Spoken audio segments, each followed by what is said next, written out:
One, two, three.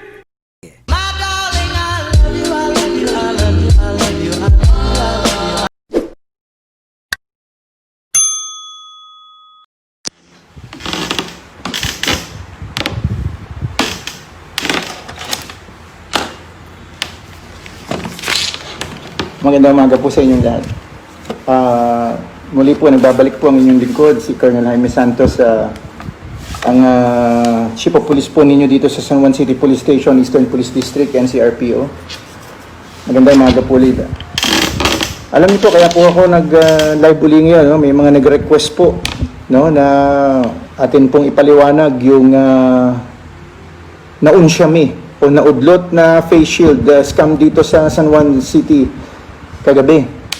No, ang sabi po nila, sir, bakit nyo dinilit po natin para magkaroon tayo ng mas magandang paliwanag, para mas malinaw po sa lahat. Ito pong pandemya, marami pong nag-aasam kumita dahil nga una sa lahat, naging mahirap ang buhay para sa atin. Okay? Ngayon, ito pong pandemyang to ang nagdudulot ngayon ng ating economic or financial hardships. Kaya ang mga tao lahat ginagawa para kumita. Ngayon, papaliwanag ko po sa inyo to para maintindihan ninyo, maikwento nyo po sa ibang mga kababayan natin ng mas malinaw, no? At sa aking paliwanag, dalangin ko po ang makatulong po ito, na ito ay makatulong po sa lahat. Una po sa lahat, ngayon po kasi nire-require po, no? Mandatory na po yung pagsuot ng face shield. Ito po yung face shield. Ito po yung face shield. Nakakatulong po kasi ito para hindi tayo mahawa sa COVID-19 o coronavirus 19. Ngayon, ang modus operandi po na ginagawa ngayon ng sindikatong gumalaw dito po sa San Juan City kahapon, no? Ulitin ko po, hindi po natuloy ito, no, yung modus operandi nila dahil naagapan. Hindi rin naman namin alam na sa pamamagitan ng pagpapapunta ko ng mga tao dun sa Ortigas Avenue, mauunsyame o hindi matutuloy yung transaksyon. Kasi all the while, we are thinking of the reasons why is it so there's a traffic gridlock along Ortigas Avenue, Green Hills. Sabadong-Sabado ng hapon, talagang kala mo ECQ, no?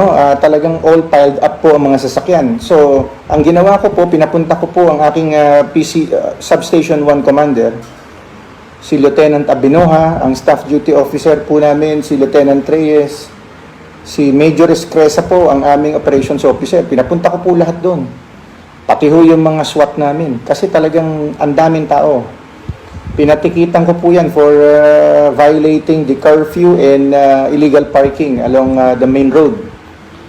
It turned out na meron palang previous transaction yung mga nakapark doon at doon sila magkikita-kita. Na yung iba, hindi na lang sa amin ipinakita, may mga dalang pera, magbabayaran doon. Ano po yung babayaran nila? Yung face shield na binili nila doon sa kadil nila. At yung iba naman, siguro, gusto nila makaharap bago magbitaw ng pera. Kasi ganito po yan, in demand po ang face shield ngayon. Kung kaya marami pong naghahanap ng face shield para kumita. So ito na po ang modus operandi base po sa interview namin sa kanila, no? Bagamat hindi naman nagmaterialize at pasalamat na tayo sa Diyos natin. Si letter A, nagbukas ng internet. Pagbukas niya ng internet, may nakita siya. Ako'y baka meron sa inyong nagbebenta ng face shield na halagang 20 pesos. O alam mo, 20 pesos. Tapos may makikita rin siya, siyempre sabi niya, saan kaya ako makakakita ng face shield? No? Kasi may buyer, 20 pesos. Kailangan ko ng 300,000 na face shield. So, inisip kagad niya, yung kikitain niya. Tapos, eksakto, meron din siyang nakita na post na supplier naman ng face shield. Okay? Yung supplier ng face shield, nakita niya is 18 pesos. Yung buyer, 20, ito, 18. So, talagang magiging malaki po ang tubo niya, no? So, naging interesado siya. Kinausap niya yung buyer. Tapos sabi ng buyer, sige, hanap mo ako. Hanap mo ako ng supplier. Kung hindi ikaw. Sabi niya, hindi ako, middleman lang ako. So, ang ginawa niya po, nag-establish po siya ng communication or connection dun kay supplier. Sinabi niya, meron akong buyer dito, naghahanap ng face shield na 300,000. Kaya mo? Okay, magkano presyo mo? Sige, magkano presyo mo? Hindi, ito, ipinakita. Ito, pinakita yung mga face shield po, pinakita. Nag-ano siya, nag-video call sila. So, legit talaga na may face shield. Tapos po, ang nangyari po, sabi niya, sige, magkano presyo? Like for example, 500,000. 500,000 yung ganung piraso. Example lang ho yun. Sige, pero kailangan ko ng down. Sabi nung supplier, hindi naman ako bibigay ng ganyan. Ngayon ganito, binalikan niya po yung buyer. Sabi niya doon sa buyer, kailangan ng down po nun, nung supplier. Bigay ko na lang sa iyo yung pera. Ay, ayoko mawak ng pera. Deposit mo na lang sa bangko. Padala mo sa akin yung resibo. Sabi nung nag-middleman. Kasi gustong kumita eh. So, nag-down yung ngayon, si buyer. Tapos pinadala sa kanya yung kanyang resibo kay middleman para ipakita kay supplier. So, syempre sobrang saya nito. Legal na legal. Kikita siya sa madaling paraan. So, pinakita niya yon at pinadala niya kay supplier. Ayan na yung down. No, ayan na yung down. Okay na yan. Okay na. Okay, eto na, nakuha ko na. Nag-deposit na pala sa akin. Sige, magkita-kita tayo sa isang lugar. Okay. Pagkita nila sa isang lugar, ito yung isang modus operandi Pagkita nila sa isang lugar, hindi sumipot si supplier. Tawag ng tawag ngayon to si buyer. Kasi si middleman.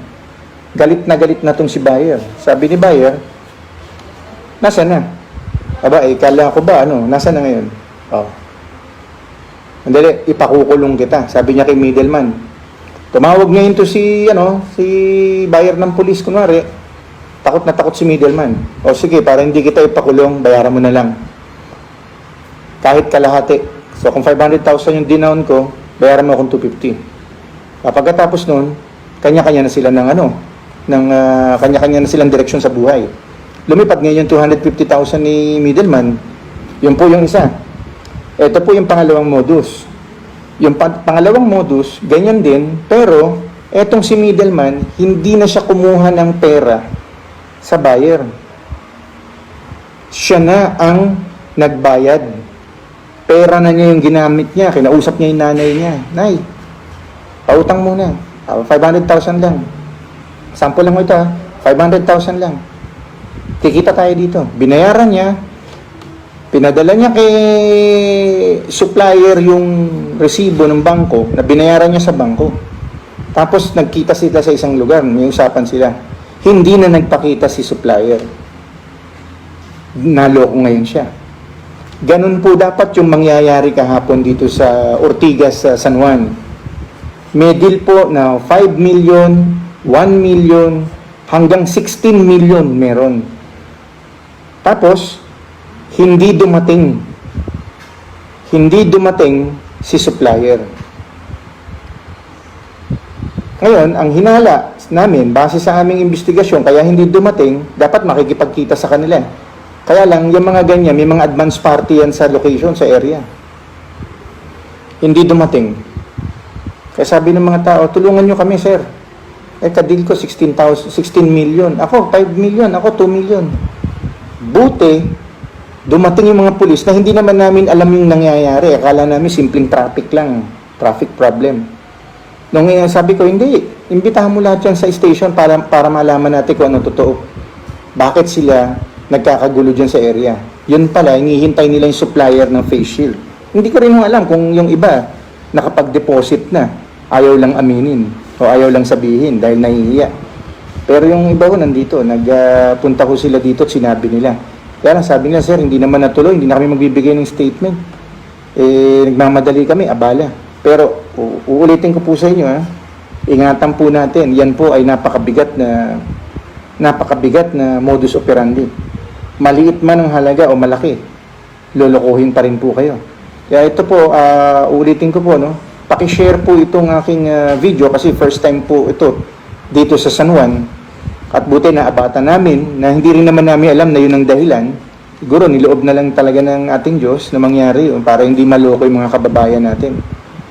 So ulit, magpo-post na buyer sa Facebook, may magpo-post na supplier, diyan na kayo papasok kung kayong biktima. Kayo mamamagitan para bayaran ni buyer si supplier, yung pala iisang tao lang yun. Or yung middleman, siya ang mag-abono. Tapos nung binayaran na niya, hindi na nakipagkita sa kanya yung supplier. Huwag po tayo maging biktima. Pakishare lang po ito ng mabilis at marami para wala na pong maloko dahil uso po ngayon ang lokohan ito. Dito lang po natin inilabas to sa Facebook natin. At yan po ay patunay. Makikita niyo po mamaya sa balita, sa GMA, panoorin niyo po. Interview po ako kanina ni Luis Santos para po alam po ninyo.